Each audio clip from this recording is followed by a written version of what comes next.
Let us pray. Gracious God, our Father, who loved the world so much that you sent your Son, we ask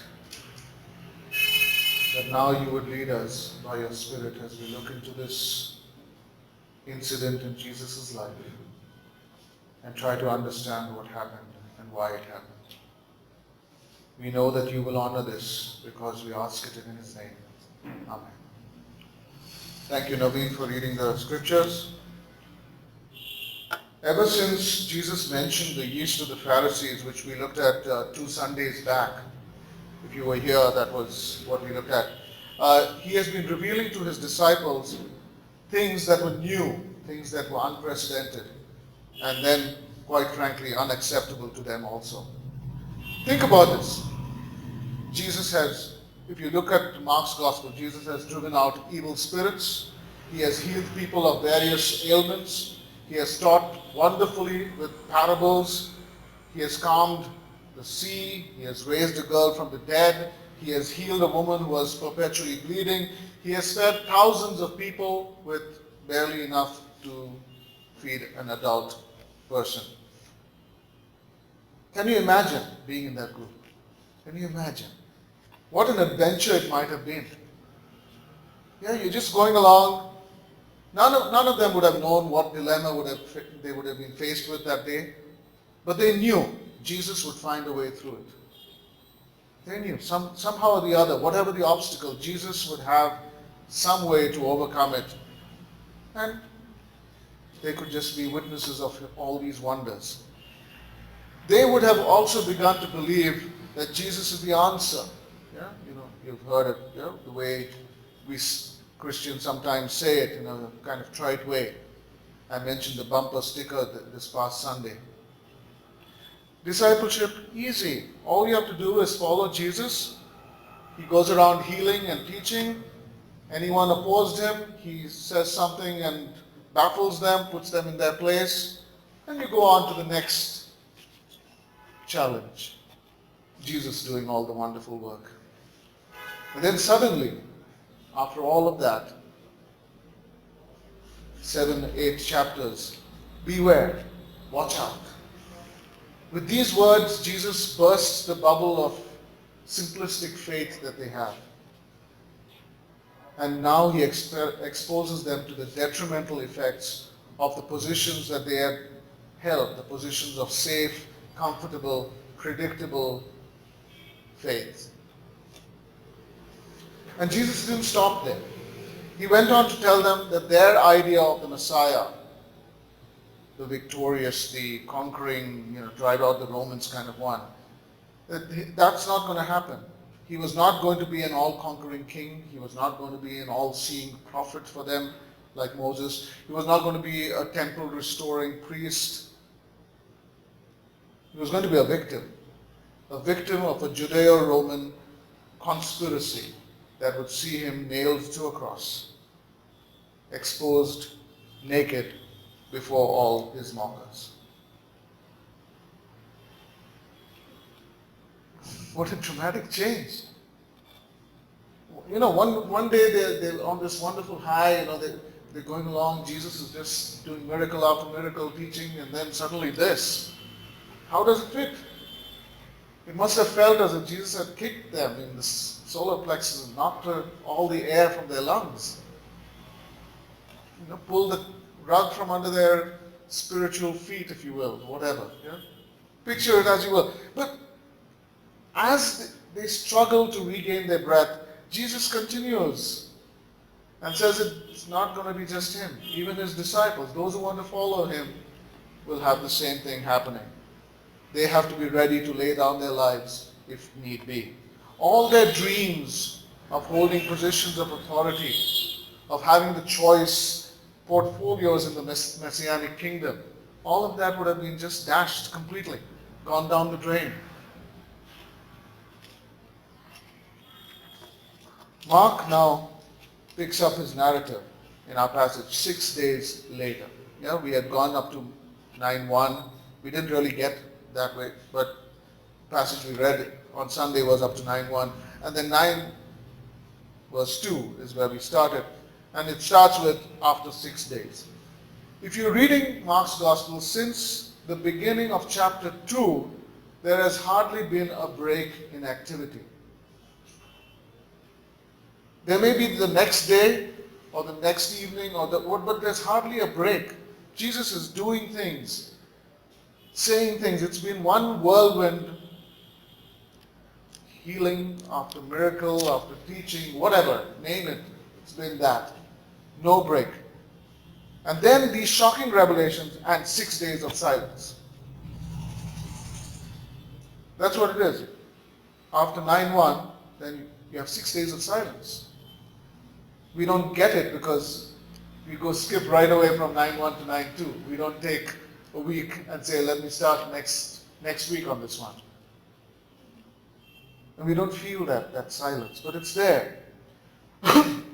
So we have to ask ourselves, why does Mark have this silence? Or why does Jesus wait for 6 days? They are linked. But why does Jesus wait for 6 days? Why does Mark have this silence? Let's consider that. Was Jesus teaching his disciples the same things which we looked at in chapter 8? And Mark, it's the shortest gospel. He doesn't like to waste space. So he says, well, if he's going to repeat himself, I don't need to include it. So he moves on. We cannot entertain the thought that the disciples remained silent during this time. Jesus would have been with them. And after all of this, they're not going to just sit there. They had been interacting with him. Can you imagine all of them? I mean, Peter, can you imagine James and John also just being silent and like, okay, well, Jesus is not doing anything. Let me just twiddle our thumbs. No, 6 days they would have discussed stuff. They would have had questions about what he meant. Mark doesn't tell us, but they definitely would have had it. But it's 6 days of silence in the narrative. And so you have to ask, why does Mark not tell us what happened? Now, two reasons. Yeah? As I mentioned, first reason, Mark is particular about not duplicating stuff. He doesn't do any. If you look at John, the same themes come over and over again. You can look at Matthew and Luke also, and there is repetition, but not with Mark. You won't get the same thing said again. Not even a similar thing said again. So if Jesus is talking about the same things, maybe expanding, Mark doesn't include it. But the second reason, more important, is that Jesus waited for 6 days. And Mark wants us to sense that 6 days of silence. The 6-day gap was important to Jesus. And it's therefore important to Mark. So the question now is, why did Jesus wait for 6 days? The period of 6 days itself is very, very suggestive. It's suggestive of the opening chapter of Genesis. Creation does not happen in 7 days as we normally think. It happens in 6 days. Because the seventh day, if you read it, doesn't end. Creation happens in 6 days in Genesis chapter 1. God creates everything in 6 days. 6 days, therefore, is a symbol for a creation cycle. And what Jesus is doing here is creating something new in his disciples. He has planted the seed of a new kingdom in his disciples. And that kingdom needs now to grow, to become fruitful. And so Jesus gives them this 6-day period.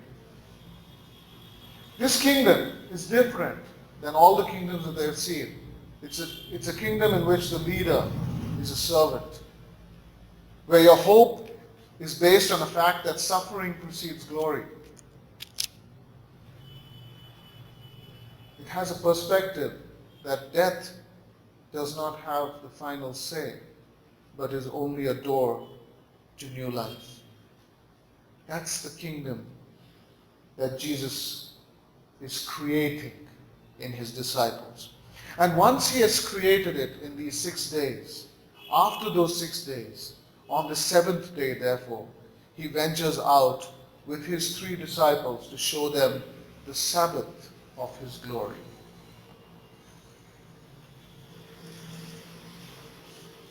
Think about it.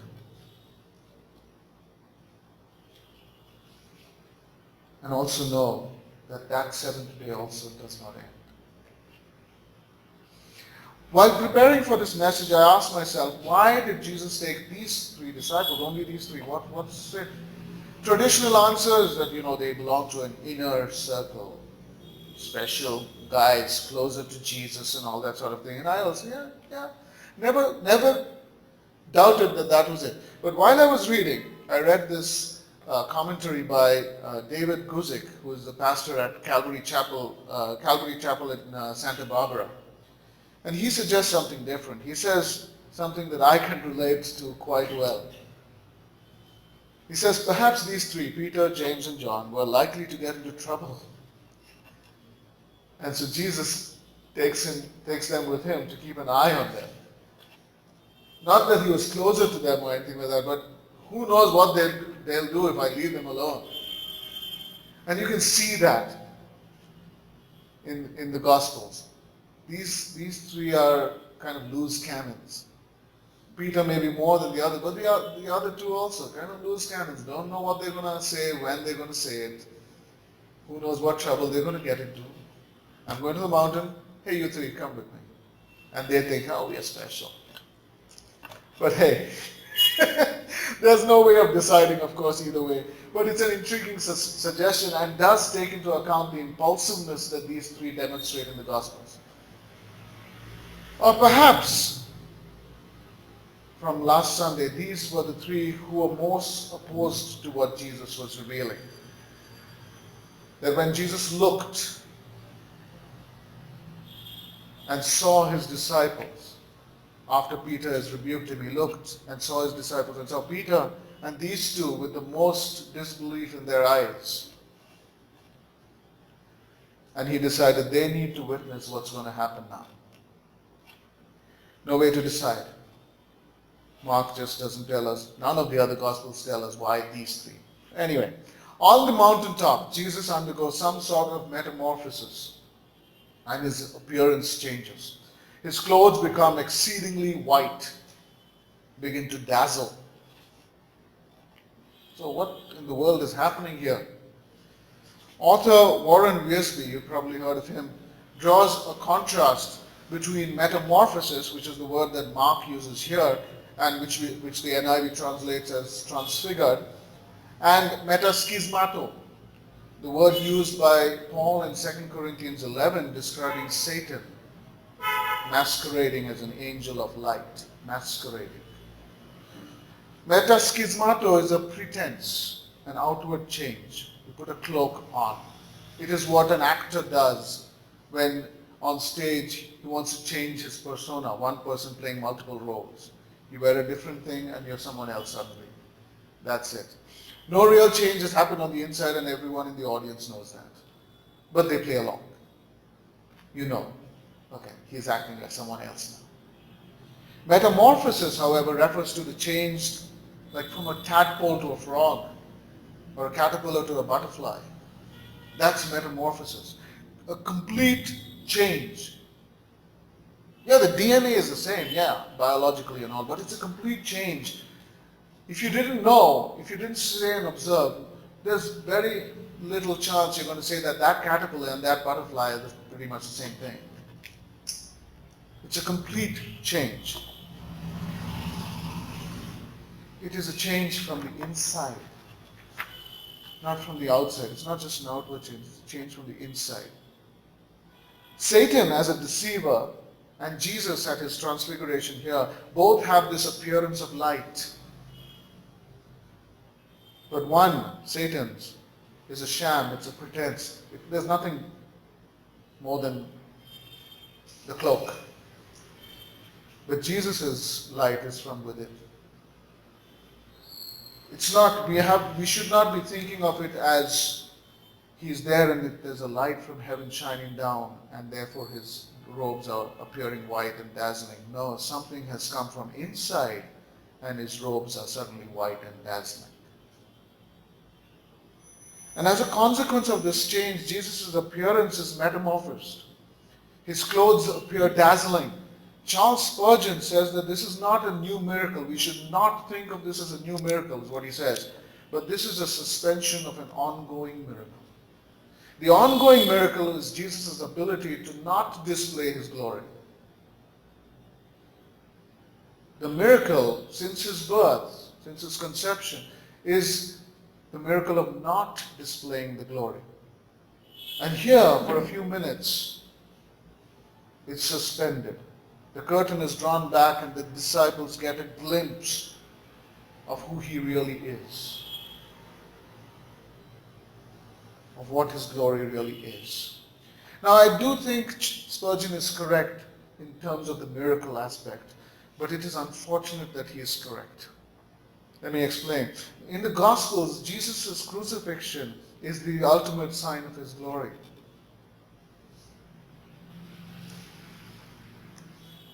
That's why the Gospels devote so much space to that whole part of his life, breezing through nothing much from the first 30 years, except a little bit from Luke and Matthew. Then, the 3 years of his ministry very quickly, and then the big chunk on last week. Think about it. Why? Because that's where his glory is. The fact that Jesus now has to pull back the curtains to give his disciples a glimpse of what they wanted to see but could not perceive is an indication of their lack of faith, and perhaps ours also, if that's what we want. Those who are not convinced that Jesus' crucifixion is his glory should ask themselves what kind of faith they have. Because if the Gospels chose to spend so much time on it, and we want to gloss it over. Now, as Jesus was metamorphosed, Elijah and Moses appear to him. They begin talking with him. Mark and Matthew paint a very different scene than Luke does. All three have this passage there. In Luke, the disciples are sleeping. Elijah and Moses talk to Jesus about his death. And it seems that for Luke, the reason for this transfiguration is to reassure Jesus about his mission. But in Matthew and Mark, the absence of details, all these details that Luke has, leads us to a different conclusion. The transfiguration is to reassure the disciples about Jesus' mission. And that's why I suggested that he had taken them there. The appearance of Elijah, who had not faced death, and Moses, whose body was never found, served two purposes. First, it reveals to the disciples that Elijah and Moses were very much alive in God, and that therefore God would be able to raise Jesus. They didn't understand it, but that's one of the purposes. Second, Elijah is like the quintessential prophet. You think of a prophet, very likely, you may think of Isaiah, but Elijah, hey, fire from heaven and all that sort of stuff. Yeah. Elijah. Moses, the lawgiver, right? You can't get more biggies than this in the Old Testament. These are big guys, yeah? So their appearance serves as an endorsement from the law and the prophets about what Jesus was going to do. The three synoptic gospels have different perspective on Peter's response now. Matthew simply says that Peter said this, and no commentary. But Luke says he did not know what he was saying. Mark says he did not know what to say. They were so frightened. Different perspective. So according to Mark, Peter spoke out of fear. He was frightened. The other two were also frightened, but Peter spoke. It was out of his fear. What was he afraid of?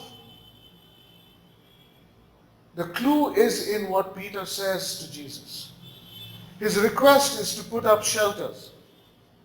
And that has to be related to his fear, because that's what he was afraid, and he spoke of shelters. He did not know what to say, and still he puts this request. So somehow, whatever he was afraid of, these shelters were supposed to deal with that problem.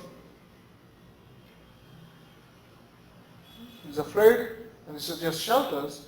Somehow those shelters are going to deal with that problem. Now, what's a shelter? Whether it's temporary or permanent, a shelter has one purpose, main purpose. The purpose is to keep a person or a group of people at some place. The longer one plans to stay at a place, the more permanent the shelter one builds. So, nomads don't even have tents. Semi-nomads, who moved from season to season, would have tents. That's the kind of people the Israelites were in their desert wanderings, if you will. Yeah? Sedentary people like us build more permanent shelters. We call them houses now. And they could be made of what? Wood, brick, stone, concrete now. But basically a shelter is to keep you in one place. Is to provide you with shelter while you stay in one place. If you were moving every day, you're not going to spend an hour erecting something to cover you. Peter suggests a building. It suggests building a skenos. That's basically a tent. A semi-permanent shelter, for a person or persons to live for, not permanently, but for an extended period of time, for a season.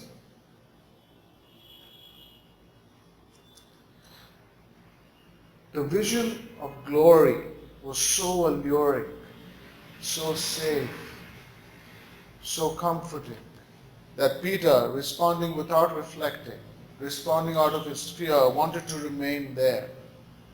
The alternative was to descend that mountain and re-enter the world in which Jesus said he would suffer and be killed, and in which they had to join him. The mountaintop was a better, safer place. If they remained there at the top of that mountain, the bad things that Jesus said would not happen. He would remain there in this transcendent glory. Nothing would touch him, nothing would touch the disciples. They would be safe. They would be in a state of perpetual spiritual high. Who would not want that, right? I mean, we're thinking, we're going to spend eternity doing what? Seeing his glory. Yeah. That's what we hope for. So don't tell me you don't hope for. That's what we hope for. Who wouldn't hope for that? Yeah? That is what our faith promises. But that is what all religions promise. Come, do this, experience that. Have you experienced the second blessing? Have you been baptized by the Spirit? Have you been slain by the Spirit? Do you speak in tongues? Have you been healed? Do you heal others? Do you prophesy? Have you been delivered from this, that, or the other evil spirit? Have you gone for an altar call? Have you surrendered your life to Jesus again and again and again? I could go on. The litany of mountaintop experiences that we could be called to is just endless. And the call of organized religion is to have a series of mountaintop experiences, one after the other, until your life of faith is basically a long list of mountaintop experiences. And we have examples of mountaintop experiences in the Bible. Strangely enough, the same three characters, Moses, Elijah, and Jesus come foremost in your mind when you think of mountaintop experiences. Powerful mountaintop experiences, changing their whole paradigm of everything. There's nothing wrong with wanting a powerful experience like that. What is dangerous is what Peter suggested, staying. Moses, Elijah, and Jesus in the mountaintop experience did not stay. It was brief, and that's it. They had to go down and face their most trying times after the mountaintop. On this mountain, Peter, James, and John witnessed the intrusion of heaven into this world. takes the curtain back. There you go. Veil is withdrawn. They see reality as it is. This is how Jesus is, radiating from within.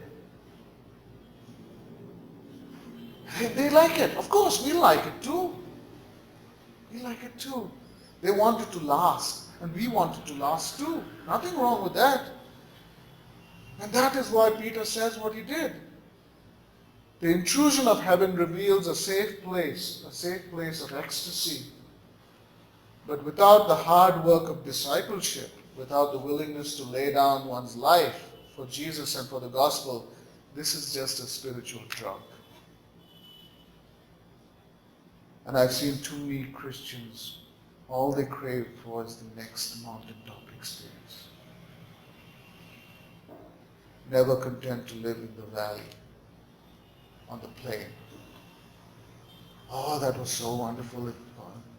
And they seek it out. None of those in the Bible who experienced it ever sought it out. It comes to you when heaven intrudes. No sooner had Peter suggested building the shelter, though, the Father tells him, James and John, what they are supposed to do. The words spoken privately to Jesus in the Gospel of Matthew at his baptism, and in the Gospel of Mark at his baptism, are now repeated for the hearing of the disciples. There it was, you are my son. Now, this is my son, whom I love. Heaven has intruded into the lives of these three disciples in order to convince them of Jesus' identity and his place. His identity, God's Son. His place, the Father's heart. This is my Son, whom I love. Heaven has intruded, however, also to drive them from the mountain. The voice continues, listen to him. Listen doesn't mean, just, it has to follow with the actions. Hear, be transformed, act. At the mountain, Jesus is silent. They couldn't be listening to him there. Jesus doesn't say anything up there, if you notice. He's silent. At the mountaintop there, that's a place of delight and ecstasy. But it is not the place for discipleship. Discipleship is a place of pain preceding glory. And they need to go down. Heaven intrudes into the lives of these three disciples to give them one more lesson about discipleship. Following Jesus happens in the mundane moments of our lives, not in those special moments that we are told to long for, that we may somehow cherish and wish for and hope for. Following this Jesus happens in the midst of the routine of life, in the midst of life's challenges, in the valley, in the plain. Because it's not the special moments that reveal we are following Jesus. Rather, it is us following Jesus that makes the mundane moments special. And that is what God wants. He may intrude into our lives at times, great. But after that, listen to him. And you have to come down and follow Jesus. Amen.